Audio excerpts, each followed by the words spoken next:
मंच पे मौजूद दिल्ली के उपराज्यपाल महोदय श्री विनय कुमार सक्सेना जी, मंच पे मौजूद दिल्ली के शिक्षा मंत्री आतिशी जी, दिल्ली के स्पीकर साहब Ramniwas Goyal ji, honourable member of parliament Shri Gautam Gambhir ji, MLA इस एरिया के ओपी शर्मा जी, और यहाँ पे ऑडिटोरियम में अभी बहुत सारे एमएलएस बैठे हुए हैं, यहाँ के वाइस चांसलर साहब डॉक्टर महेश वर्मा जी, अन्य सभी अधिकारीगण, डीन्स, वेरियस अथॉरिटीज़ और सभी भाइयों बहनों, आप सब लोगों को मेरा नमस्कार, सबको मेरा प्रणाम।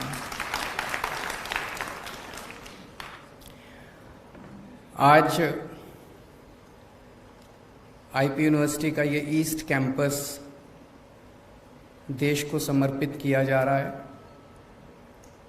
अभी हम सब लोगों ने इस कैंपस को घूम के देखा, इतनी शानदार फैसिलिटीज़, इतना खूबसूरत कैंपस। ये कहना गलत नहीं होगा कि आर्किटेक्चरल पॉइंट ऑफ व्यू से और फैसिलिटीज़ के पॉइंट ऑफ व्यू से perhaps this can be counted as one of the best campuses in the country.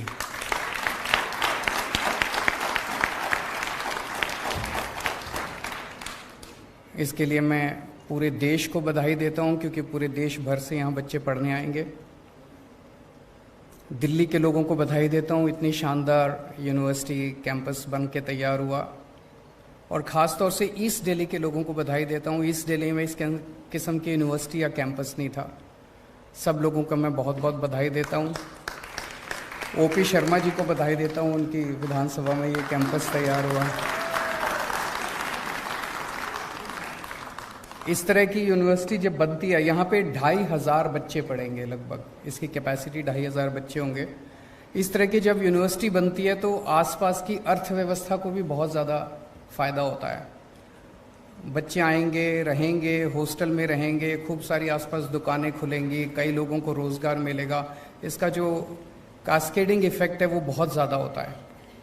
तो इस पर्टिकुलर विधानसभा को अर्थव्यवस्था के पॉइंट ऑफ व्यू से बहुत ज़्यादा फ़ायदा होगा। जैसे अभी मेरी कुलीग आतिशी जी ने बताया कि दिल्ली में शिक्षा के क्षेत्र में पिछले 7-8 सालों में काफ़ी ज़्यादा बदलाव आए हैं। एक तरह से पहले हमारे देश के अंदर एक तरह से 2 किस्म का शिक्षा व्यवस्था है। एक सरकारी स्कूल होते हैं, एक प्राइवेट स्कूल होते हैं। अगर आपके पास पैसा है तो आप अपने बच्चे को प्राइवेट में भेजते हो। अगर आपके पास पैसा नहीं है, गरीब हो, रिक्शा वाले हो, मजदूर हो, तो आप अपने बच्चे को मजबूरी में सरकारी स्कूलों में भेजा करते थे। सरकारी स्कूलों में पढ़ाई बहुत ख़राब होती थी। लेकिन पिछले 7-8 साल में सरकारी स्कूलों में बहुत बड़ा बदलाव आया है, जो नतीजों से भी दिखाई देता है और इंफ्रास्ट्रक्चर से भी दिखाई देता है। वो एक सेक्टर था स्कूली शिक्षा, और फिर स्कूल के बाद 12वीं के ऊपर वाली शिक्षा। तो 12वीं तक की शिक्षा में तो हमने एक तरह से दिल्ली में एक मॉडल तैयार कर दिया, एक तरह से एक सिस्टम तैयार कर दिया। भाई अब दिल्ली के सरकारी स्कूल बहुत अच्छे कर दिए, नतीजे भी 97। कोई बात नहीं, बाद में बोल लेना, हाथ जोड़ के।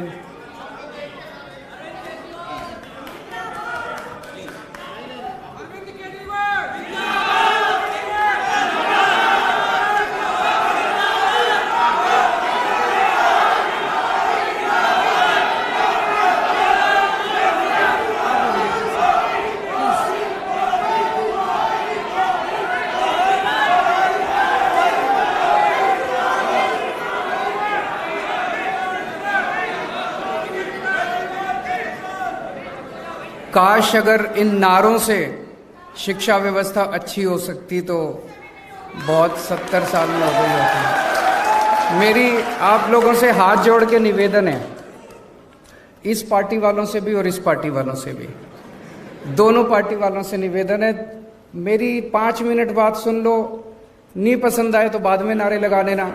एक बार बोल तो तो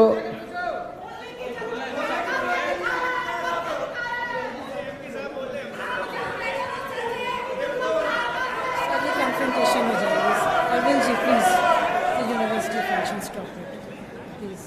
इसको मैं, अगर आप इजाजत दें, मैं 5 मिनट बोल लेता हूं, और 5 मिनट में अगर आपको मेरी बात अच्छी नहीं लगे तो मेरी बात छोड़ जाना।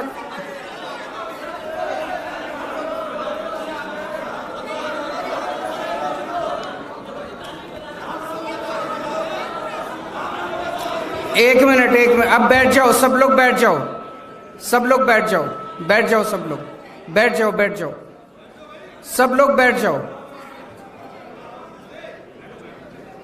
सब लोग बैठ जाओ।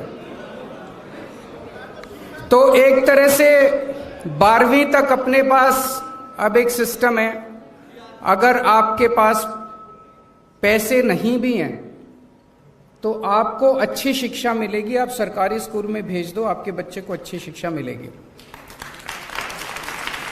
अब अपने को 12वीं के बाद की शिक्षा के ऊपर ध्यान देने की जरूरत है। दिल्ली में हर साल लगभग 2.5 लाख बच्चे 12वीं पास करते हैं। इसमें से लगभग 1.5 लाख बच्चे सरकारी स्कूलों से निकलते हैं, 1 लाख बच्चे प्राइवेट स्कूलों से निकलते हैं। जब हमने जिम्मेदारी संभाली थी 2015 में, तो उस वक्त 12वीं के बाद सारे कॉलेजेस मिला के, और डीयू का भी एक स्टेटिस्टिक्स लिया गया। डीयू में जैसे जो दिल्ली सरकार की यूनिवर्सिटीज हैं, उनमें तो 85% सीट जो हैं वो दिल्ली के बच्चों के लिए रिजर्व हैं, लेकिन डीयू के अंदर सीटें रिजर्व नहीं है। तो एक एस्टीमेट बनाया गया भी दिल्ली के बच्चों को कितने एडमिशन होते हैं दिल्ली यूनिवर्सिटी में, वो सारा मिला लिया जाए तो एक रफ एस्टीमेट ये है कि 2.5 लाख में से 1.1 लाख बच्चों के लिए दिल्ली में सीट अवेलेबल थी। तो एक तरह से 1.4 लाख बच्चों का डेफिसिट था। पिछले 7-8 साल के बाद अंदर ये 1.1 लाख से हम इसको 1.5 लाख तक ले जा पाए हैं। आज 1.5 लाख बच्चों के लिए 12वीं के बाद सीट अवेलेबल है। अभी भी 1 लाख का डेफिसिट है, हमें अभी 1 लाख और बच्चों के लिए सीट्स क्रिएट करने की जरूरत है। लेकिन सबसे बड़ी इशू उठता है, और वो ये है कि पढ़ने लिख के बाद भी अगर नौकरी नहीं मिले तो फिर एक मन में प्रश्न तो उठता है कि क्या शिक्षा सार्थक थी जो हमने पढ़ाई लिखाई की, अपर एजुकेशन। आज सबसे इंपॉर्टेंट चीज एक युवा के सामने यही है, jobs, jobs, jobs and jobs. अगर जॉब्स नहीं मिलेंगे, पढ़े लिखे हाथ में डिग्री लेके घूमने से कोई फायदा नहीं है। और ये सारा सिस्टम 1830 ईस्वी में मैकॉले ने बनाया था। उसके पहले जो भी भारतीय सिस्टम था, हमारे देश में एजुकेशन का सिस्टम था, जो मैंने पढ़ा है बताते हैं बहुत अच्छा सिस्टम था। अंग्रेजों के आने के पहले गांव गांव के अंदर स्कूल थे, जो आचार्य का सिस्टम था, चाहे राजा का बेटा हो चाहे रंग का बेटा हो, सारे एक ही साथ स्कूल में आके रहते थे। और फिर इन्होंने सारा हमारा एजुकेशन सिस्टम तहस नहस कर दिया अंग्रेजों ने आके 1830s के अंदर मैकॉले ने सारा। और उन्होंने जो शिक्षा व्यवस्था बनाई, वो शिक्षा व्यवस्था भारत के लिए नहीं बनाई थी, वो सारी शिक्षा व्यवस्था उन लोगों ने बनाई थी क्लर्क पैदा करने के लिए, कि पढ़े लिखे क्लर्क पैदा होंगे और वो अंग्रेजों की सेवा करेंगे। अनफॉर्चुनेटली आजादी के बाद हमने इसमें शिक्षा व्यवस्था में मूलचूल परिवर्तन नहीं किया। आज वही शिक्षा व्यवस्था चल रही है। हम बीए करते हैं, हम बीकॉम करते हैं, हम ये डिग्री फलानी डिग्री बीएससी करते हैं, नौकरी नहीं मिलती। तो नौकरी नहीं मिलती, फिर डिग्री करने का क्या फायदा। अब हमें कुछ ना कुछ करके हम लोगों को ऐसी शिक्षा देनी पड़ेगी जो कि अल्टीमेटली आपको रोजगार दिलवाए। मैं अभी पढ़ रहा था, मैं अभी डॉक्टर साहब से डिस्कस कर रहा था, यहां पे अब जो शिक्षा देने का प्लान किया जा रहा है, वो लग रहा है कि शायद यहाँ पे डिजाइन के ऊपर आपको सिखाया जाएगा, ऑटोमेशन पे सिखाया जाएगा, आर्टिफिशियल इंटेलिजेंस पे सिखाया जाएगा, रोबोटिक्स पे सिखाया जाएगा, इनोवेशन पे सिखाया जाएगा, मशीन लर्निंग पे सिखाया जाएगा, डेटा मैनेजमेंट पे सिखाया जाएगा। ये सारी चीजें आज तकनीकी युग के अंदर ये डिमांड है सोसाइटी की। मुझे उम्मीद है कि यहां से निकलने वाले बच्चों को तुरंत नौकरी मिलेगी। लेकिन मेरा यह मानना है कि हर यूनिवर्सिटी के वाइस चांसलर की अकाउंटेबिलिटी इसी बात से फिक्स होनी चाहिए कि आपके निकलने वाले कितने बच्चों को नौकरी मिली, यह जरूरी होना चाहिए, सबसे इंपॉर्टेंट है। अब मैं इस पे एक चीज आप लोगों के सामने रखना चाहता हूं। नौकरियों की कमी है, सारे बच्चे अगर निकल के नौकरियां ढूंढने लग गए तो नौकरियां नहीं है इस देश के अंदर। हम बार बार ये कहते हैं कि हमें नौकरी ढूंढने वाला नहीं, नौकरी देने वाला बनना है। उस दिशा में अब अपने को अपनी शिक्षा व्यवस्था को ले जाना पड़ेगा। इसका एक छोटा सा प्रयास दिल्ली सरकार में हम लोगों ने किया। 11वीं और 12वीं के बच्चों को हम लोगों ने बिजनेस करने के लिए हमने उन लोगों को प्रेरित किया। इसको हमने बिजनेस ब्लास्टर्स प्रोग्राम या एंटरप्रेन्योरशिप क्लासेस का नाम दिया। इसमें क्या करते हैं कि एक बच्चे को 2000 रुपए देते हैं, 11वीं और 12वीं के बच्चों को 2000 रुपए देते हैं और उनको कहते हैं इस 2000 रुपए से बिजनेस करो। तो सुनने में बड़ा अटपटा लगता है, आप लोगों को भी लगता होगा, पर शुरू में मनीष जी और आतिशी जी ने जब इस पूरे प्रोग्राम को कंसीव किया, मुझे भी लगा यार पता नहीं क्या 2000 रुपए में क्या बिजनेस होगा। उसमें वो क्या कर सकते हैं, बच्चे इकट्ठे होते हैं, 4 बच्चे, 10 बच्चे, 15 बच्चे, वो टीम बनाते हैं। तो 15 बच्चे आए, 15 बच्चों ने अपने 2-2000 रुपए डाले, वो 30,000 रुपए हो गए। वो 30,000 रुपए से फिर 1 मिनट मैडम,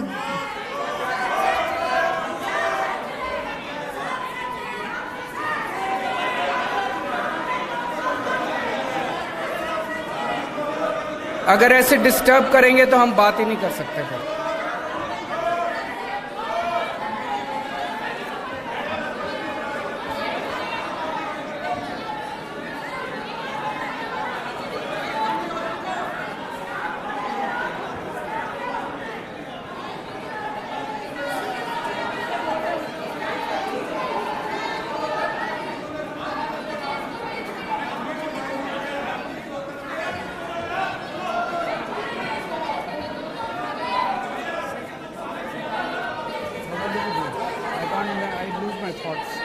मैं ऐसे कैसे नहीं कर सकता है, और कंक्लूड मुझे बुलाए क्यों? अगर मुझे कंक्लूड ही करना, सुनना ही नहीं है तो मुझे बुलाए किस लिए?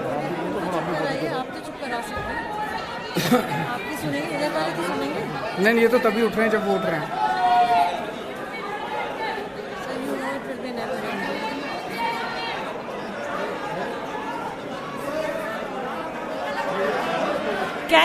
Can we hear what sir has to say, please? Can we hear what sir has to say? Please stop.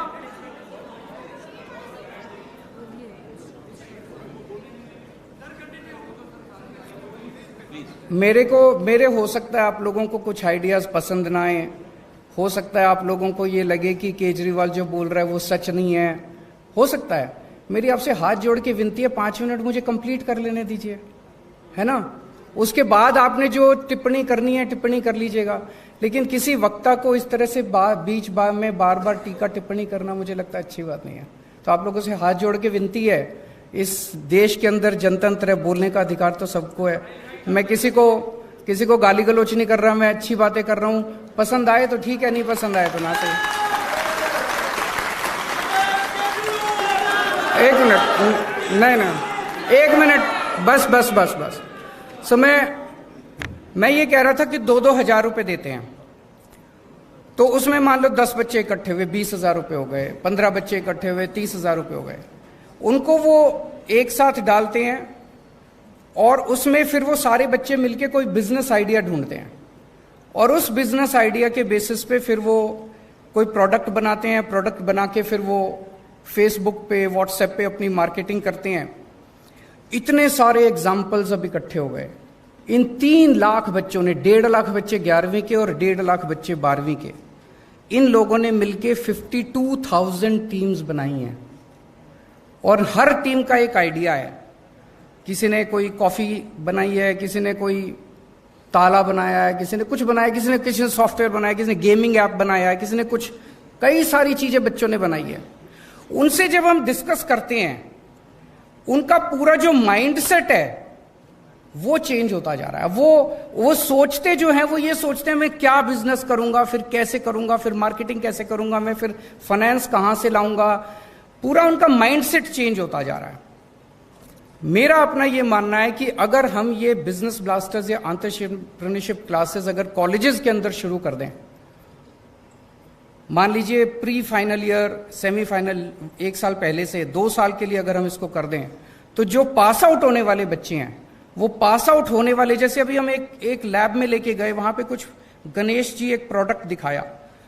Now there is absolutely no reason कि इस तरह के प्रोडक्ट्स की मार्केटिंग और इस तरह के बिजनेस आइडियाज, इसको एक बिजनेस आइडिया के रूप में क्यों नहीं सोचा जा सकता। तो अगर हम ये बिजनेस कि मुझे बाहर निकल के बिजनेस करना है, मुझे बाहर निकल के बिजनेस करना है, अगर 50% बच्चों ने भी निकलने के बाद बिजनेस करना चालू कर दिया, बाकी 50% को तो यही नौकरी दे देंगे। मुझे लगता है अब हमें इसी दिशा के अंदर जाना पड़ेगा। और एक मैं ये आतिशी जी से भी और डॉक्टर वर्मा से भी ये निवेदन करना चाहूंगा कि इस दिशा के अंदर सोचना चालू करें कि कॉलेजेस के बच्चों को भी हम एंटरप्रेन्योरशिप क्लासेस की तरफ लेके जाएं। दूसरा, हमें एक सर्वे करने की जरूरत है कि हमारे दिल्ली के पिछले 6-7 साल में जो बच्चे 12वीं करके निकले, वो फिर कहां गए? उनमें से कितने लोगों ने पढ़ाई छोड़ दी, कितने लोग दिल्ली के बाहर पढ़ने गए, कितने लोग दिल्ली में पढ़ रहे हैं, कौन क्या कर रहा है। अगर इसका अपने को एक डेटा मिलेगा तो इसमें हम देख सकते हैं कि किस चीज की सबसे ज्यादा डिमांड है और उस सेक्टर के अंदर हम और ज्यादा फैसिलिटीज खोल सकते हैं। मैं फिर से एक बार दिल्ली के लोगों को, देश के लोगों को बहुत बहुत बधाई देता हूं, इतना शानदार कैंपस बना। और मैं उम्मीद करता हूं कि आईपी यूनिवर्सिटी पहले तो देश की टॉप 10 यूनिवर्सिटीज में आएगी और फिर एक समय आएगा जब दुनिया की टॉप 10 यूनिवर्सिटीज में आएगी।